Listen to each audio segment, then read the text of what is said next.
අගමැතිකමයි cabinet එකයි අපිට දුන්නොත් මාස 6න් රට ගොඩ දානවා කියලා අනුකුමාර දිසානායක පාර්ලිමේන්තුවේ විපක්ෂ මන්ත්‍රීවරයෙක් කාලේ කිව්වා තමුන්නාන්සේලාට මතක ඇති. එහෙම කියපු අනුකුමාර දිසානායකට මේ රටේ ජනතාව ජනාධිපතිකමයි 159ක 3/2ක බහුතර මන්ත්‍රීවරුන් සහිත පාර්ලිමේන්තු බලයකුයි ලබා දීලා අවුරුදු 2කට ආසන්න වෙන්න යනවා. හැබැයි ගොඩ දාපු රටක් තමුන්නාන්සලාට පේන්න තියෙනවද කියන එක තමුන්නාන්සලාගේ හෘද සාක්ෂියට එකඟව කල්පනා කරලා බලන්න ඕනේ. එහෙව් අනුකුමාර දිසානායකගේ රජයේ පාර්ලිමේන්තු මන්ත්‍රීවරයෙක් වෙච්ච පද්මසිරි බණ්ඩාර පසුගිය දිනක මෙන්න මෙහෙම කතාවක් කියනවා. අහලා බලන්නකෝ. පොහොසත් රටක් ලස්සන ජීවිතයක්. ඔන්න ඔතෙන් අරන් යන්න වසර 20කට වැඩි කාලයක් ඔබ අපිත් එක්ක ඉන්න ඕන. දැන් චීනය අවුරුදු 60කට වැඩි එකම ආණ්ඩුවක්. කියුබාව අවුරුදු 70කට වැඩි එකම ආණ්ඩුවක්. වියට්නාමයේ අවුරුදු 55කට වැඩි එකම මේ කතාව අහපුවාම මට දැනෙන දේ නම් මේ අනුකුමාර දිසානායකගේ ආණ්ඩුවේ මන්ත්‍රීවරයා මුට්ටිය දාලා බලන්නේ ඒක පක්ෂ ක්‍රමයකට එහෙම නැත්නම් කණ්ඩායම් පැසිස්ට්වාදේ නොහොත් කොමියුනිස්ට්වාදී තනි පාලනයකට මේ රට අරන් යන්න.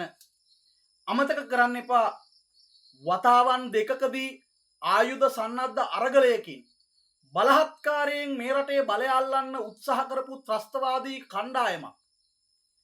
ඒ ආයුධ සන්නද්ධ බලය ඇල්ලීමේ උපාය මාර්ගය පැත්තකින් තියලා දිගු කාලීන සැලසුමකට අනුව ප්‍රජාතන්ත්‍රවාදය තුලින්ම බලය අල්ලලා තියෙන මොහොතක් මේක.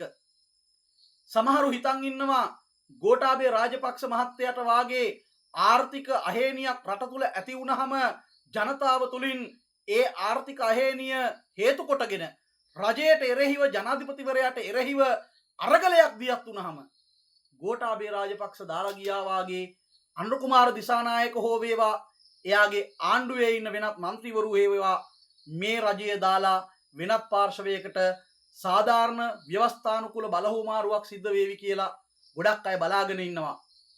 ඔයාලට වැරදිලා මතක තියාගන්න මේ රජයේ හොඳින් හෝ නරකින් මේ අවුරුදු 5 කරගෙන යනවා. එයාලට පුළුවන්කම හම්බුනොත් සන්නද්ධ අරගලයකින් හෝ වෙනත් කුමනම හෝ කුමන්ත්‍රණයකින් තවත් අවුරුදු 5කට 10කට මැතිවරණයකින් තොරව මේ රටේ බලය තියාගන්න එයාලට කරන්න පුළුවන් හැමදේම ඒගොල්ලෝ කරනවා. ඒ නිසා අපි ඔබ වැනි ප්‍රජාතන්ත්‍රවාදයේ ගරු කරන මිනිස්සු කරන්න ඕනේ මේ නින්දිත ත්‍රස්තවාදී කල්ලියකට ප්‍රජාතන්ත්‍රවාදීව අපි ලබා දීපු බලය ප්‍රජාතන්ත්‍රවාදීවම හැකියික්මනින් ඔවුන්ගෙන් නැවතත් ප්‍රජාතන්ත්‍රවාදී කඳවුරකට ලබා ගැනීමට අවශ්‍ය පියවර ගන්න ඕනේ කියන එක. හැබැයි ඒකෙන් අදහස් කරන්නේ මේක ගලවලා කාටද දෙන්න ඕනේ කියලා මම කියනවා කියන එක. ඒ නායකත්වය අනාගතය තීරණය කරાવી.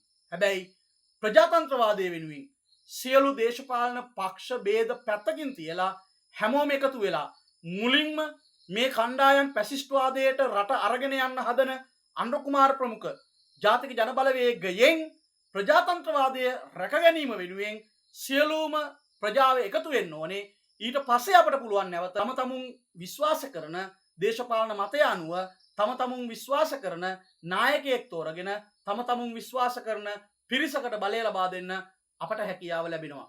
හැබැයි ප්‍රජාතන්ත්‍රවාදයේ රැකගත්තේ නැත්නම් ඔය කිසි දෙයක් කරන්න අපි කාටවත් බැරි වෙනවා. ඒ නිසා සියලු පක්ෂ ભેද පැත්තකින් තියලා ප්‍රජාතන්ත්‍රවාදී පාලනයක් ගරු කරන හැමෝම එකතු විය යුතු කාලයක් ඉදිරියේදී එළඹෙනවා කියන පණිවිඩය මම තමුන්නාන්සලට මතක් කර